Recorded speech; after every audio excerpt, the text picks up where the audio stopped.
Welcome to our channel. నేను మీ నవీన్. ప్రస్తుతం మనతో ఎండి ఆయుర్వేద డాక్టర్ మహేష్ బాబు గారు ఉన్నారు. హాయ్ సార్, నమస్తే అండి. నమస్తే అండి. సార్, ఈ మధ్య మనం చూస్తే చాలా మందిలో కూడా క్యాన్సర్ కణాలనేవి చాలా వరకు గ్రో అవుతా ఉన్నాయని చెప్పేసి వింటా ఉన్నాం సార్. అవును. ఆర్టికల్ ప్రకారం కూడా మనం చూస్తే రాబోయే 10 సంవత్సరాలలో దాదాపు 80% మందికి క్యాన్సర్ వచ్చే అవకాశం ఉంది అని చెప్పి ఒక ఆర్టికల్ వచ్చింది. అవునండి. సో ఇప్పుడు ఇంటికి ఒక డయాబెటిక్ పర్సన్ ఎట్లున్నారో హ్మ్. అట్లా క్యాన్సర్ పేషెంట్స్ తయారవుతారు అని చెప్తా ఉన్నారు. అవునండి. సో ఖచ్చితంగా. దీనిపైన ఖచ్చితంగా మనం ఒక అవేర్‌నెస్ తీసుకొని రావాలి నవీన్ అని చెప్పేసి మీరన్నారు. హ్మ్. సో అసలు క్యాన్సర్ కణాలు అనేవి మన బాడీలో గ్రో అవుతా ఉన్నాయన్నప్పుడు మొదటిగా కనిపించే లక్షణాలు ఏంటి సార్?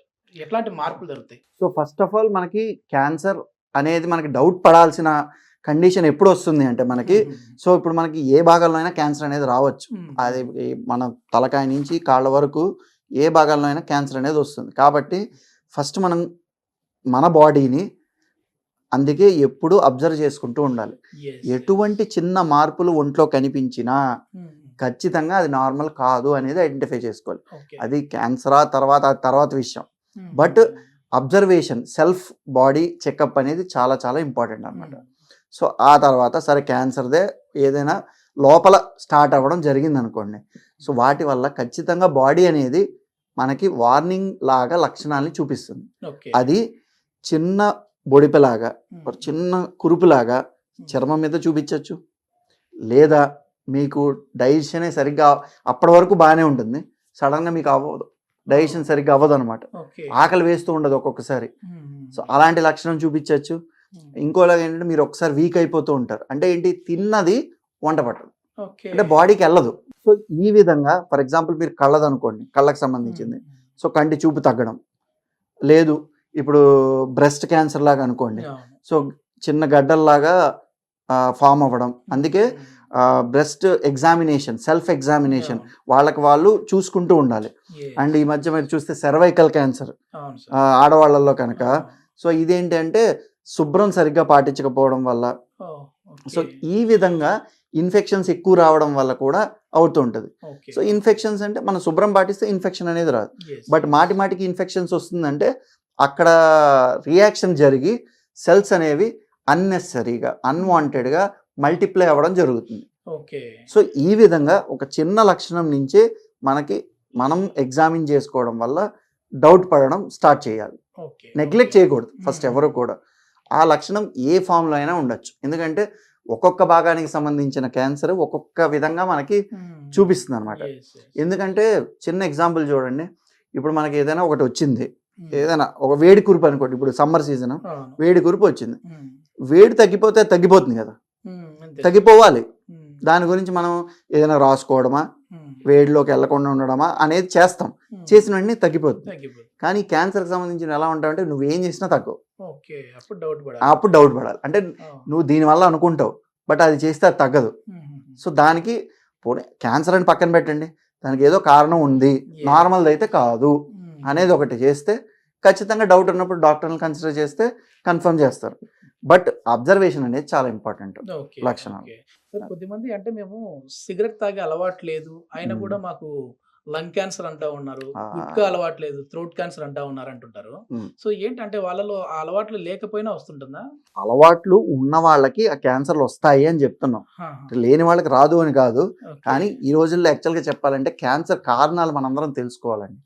చాలా మంది ఏమంటూ ఉంటారంటే మేము చాలా మంచిగా ఫాలో అవుతామండి, అన్ని కరెక్ట్గా చేస్తాం, వాళ్ళు తాగేవాళ్ళు బాగానే ఉన్నారు, మాకే వచ్చాయి, ఏం అలవాట్లు ఉండవు. కరెక్ట్ ఖచ్చితంగా. అందుకే ఫస్ట్ ఒకటి మన బాడీ అండి, మన బాడీ. ఇప్పుడు చూడండి కోవిడ్ వచ్చింది కదా, అంతమందికి వచ్చినప్పుడు కొంతమంది ఎఫెక్ట్ అయ్యారు, ఎందుకు కొంతమందికి అవ్వలేదు కదా. అంటే మనం అర్థం చేసుకోవాల్సింది ఏంటంటే ఇప్పుడు ఒకే ఇన్ఫెక్షన్ మన బాడీలోకి, మీ బాడీలోకి, అందరి బాడీలోకి వెళ్ళింది, కానీ దాని ఎఫెక్ట్ అనేది మీ మీద ఒకలా ఉంటుంది, నా మీద ఒకలా ఉంటుంది, బాడీ తత్వాన్ని బట్టి బాగుంటుంది. ఇప్పుడు ఖచ్చితంగా మన ఇద్దరం వెయిట్ పెరగాలనుకున్నామండి, ఒకటి ఏదో స్వీట్ ఏదో మినపసున్నిని తీసుకున్నాం వెయిట్ పెరగాలని. మీరు ఒక 10 రోజులు తిన్నారు, నేను 10 రోజులు తిన్నారు, కానీ నేను పెరిగినట్టే మీరు పెరగరు, మీరు పెరిగినట్టు నేను పెరగను. మీ బాడీది వేరు, నా బాడీది వేరు. సేమ్ ఇదే విధానం మన బాడీకి అప్లై అవుతుంది. ఏంటంటే బాడీ రెస్పాన్స్ అనేది ఉంటుంది. సో ఓకే, అసలు ఈ రెస్పాన్స్ క్రియేట్ అవ్వడానికి కారణాలు ఏంటి అంటే ఫస్ట్ కారణం నేను చెప్పేది ఏంటంటే ఇప్పుడు అందరికీ తెలిసిందే ప్లాస్టిక్. మనం ఇండైరెక్ట్గా ప్లాస్టిక్ ఫైబర్స్ని తింటున్నాం. ఓకే. అది వాటర్ బాటిల్ కానివ్వండి, టీ కప్పులు కానివ్వండి, ఏదైనా మీరు ఎక్కడికైనా వెళ్ళండి అదే ఉంటుంది. ఇప్పుడు ఏ మెడికల్ హాస్పిటలే తీసుకోండి, హాస్పిటల్ ఎన్ని ప్లాస్టిక్లు లేవు చెప్పండి, ప్రతిదీ ప్లాస్టిక్గా హాస్పిటల్లోనే. సో ఈ లెక్కన మనం మొత్తం ప్లాస్టిక్కే ఎక్కడైనా ప్లాస్టిక్కే. సో ప్లాస్టిక్ యూసేజ్ ఎంత ఉంది కదా, సో దాని నుంచి మైక్రో ప్లాస్టిక్స్ అనేవి బాడీలో నెమ్మదిగా ఎంటర్ అవుతున్నాయి. ఫస్ట్ ఆఫ్ ఆల్ ఒకటి. రెండోది ఏంటంటే మనం చేసే పిచ్చి పనులన్నీ ఎలా ఉంటాయంటే ఎండలోంచి వచ్చి వెంటనే ఏసీ వేసుకుని పడుకుంటాం. బయట ఏమో 43 డిగ్రీల ఎండ ఉంటుంది, వెంటనే వచ్చి 18 డిగ్రీలు ఏసీ పెడతాం. 43 నుంచి 18కి అంత వ్యత్యాసం మన బాడీ తట్టుకుంటుందా? వెంటనే. మనమే సడన్గా ఇంత శాలరీ పెరిగిందనో నువ్వు హ్యాపీ ఫీల్ అయ్యే ఒక షాక్ వింటే షాకే వస్తుంది ఖచ్చితంగా. వస్తుందా రాదా? మరి నువ్వే అంత షాక్ వచ్చినప్పుడు తట్టుకోలేనప్పుడు నీ బాడీ సడన్గా అంత టెంపరేచర్ నుంచి అంత టెంపరేచర్ ఎలా తట్టుకుంటుంది? అప్పుడు నా స్కిన్ ఒకలా రియాక్ట్ అవుతుంది, మీ స్కిన్ ఒకలా రియాక్ట్ అవుతుంది. సో ఇదొకటి. ఇంకొకటి సేమ్ ఇలాగే మీరు ఫ్రిడ్జ్ వాటర్ గురించి కూడా ఆలోచించండి. ఎండలోంచి వచ్చి వెంటనే వాటర్. ఈ మధ్య నేను ఒక రిపోర్ట్ కూడా చూశాను, ఏంటంటే బాగా కోల్డ్ ఉన్న వాటర్ సడన్గా ఎండలోంచి వచ్చి తాగద్దు, వెజల్స్ అన్ని డైలేట్ అవుతాయి, చిట్లిపోయే ఛాన్సెస్ ఉన్నాయి అని చదివాను. సో దీనివల్ల మనకి ఏమర్థం అవుతుందంటే అంత టెంపరేచర్ చేంజెస్ అనేవి ఉండకూడదు. ఇంకొకటి బాగా వేడి నీళ్ళు, ఇప్పుడు చల్ల నుంచి వచ్చేసి వేడి నీళ్ళు చేసేస్తుంటారు. మనం ఏసీ రూమ్లో ఉంటామండి, ఇప్పుడు వెళ్ళి స్నానానికి వేడి నీళ్ళు పోసేసుకుంటాం, మళ్ళీ ఏసీలోకి వస్తాం. ఇలాగే మీరు అన్నీ ఆలోచించి బయట నుంచి వచ్చిన వెంటనే చన్నీళ్ళు చేసేస్తాం ఇమీడియట్గా. సో కొంచెం సేపు ఆగి బాడీ టెంపరేచర్ సెట్ అయ్యాక చేయాలి. ఒకటి. రెండోది. మూడోది, ఆయుర్వేదంలో విరుద్ధాహార అనే ఒక కాన్సెప్ట్ ఉంది, రాంగ్ కాంబినేషన్ ఆఫ్ ఫుడ్స్ అనమాట. ఇలాంటివి మన మిల్క్ షేక్ నుంచి తీసుకోండి, బనానా కానీ మిల్క్ కానీ, సిట్రస్ ఫ్రూట్స్ మిల్క్ కానీ ఇలాంటివి. నెక్స్ట్ మీరు ఇంకా చెప్పాలంటే చేప విత్ పెరుగుతో, అంటే ఒక్కొక్కటి ఏంటంటే ఒకటి శీతలం గుణం ఉంటుంది, ఒకటి ఏమో ఉష్ణ గుణం ఉంటుంది. ఆ రెండు కలిపి తినడం వల్ల మన బాడీ అడ్జస్ట్ చేసుకోదు. సో ఇలాంటివి చాలా చాలా ఉన్నాయి. ఇప్పుడు పొటాటోని నార్మల్గా డీప్ ఫ్రై చేస్తాం, ఇది ఒకటి. ఆల్రెడీ మనం వండుకున్న కూర ఉంటుంది, ఒకసారి వేడి చేసిందే, అది తినేటప్పుడు మళ్ళీ ఓవెన్లో పెట్టి మళ్ళీ వేడి చేస్తాం. చేయకూడదు. రీహీటింగ్ వల్ల కొత్త కెమికల్స్ అనేవి ఫామ్ అవుతున్నాయి. ఇలాంటివన్నీ మనం చేయడం వల్ల ఈ క్యాన్సర్స్ అనేవి వస్తున్నాయి. కానీ కొంతమందికి ఎందుకు వస్తున్నాయి అంటే అది వాళ్ళ బాడీ తత్వాన్ని బట్టించి దానికి రెస్పాండ్ అవుతున్నాయి. అండ్ వాళ్ళు ఇంకొంచెం ఎక్కువ శాతం చేస్తుండొచ్చు ఖచ్చితంగా. ఎందుకంటే కొంతమంది కంప్లీట్గా ఆ ప్లాస్టిక్ అలవాటు పడ్డవాళ్ళు, ఇలాంటి తప్పులు చేసేవాళ్ళు.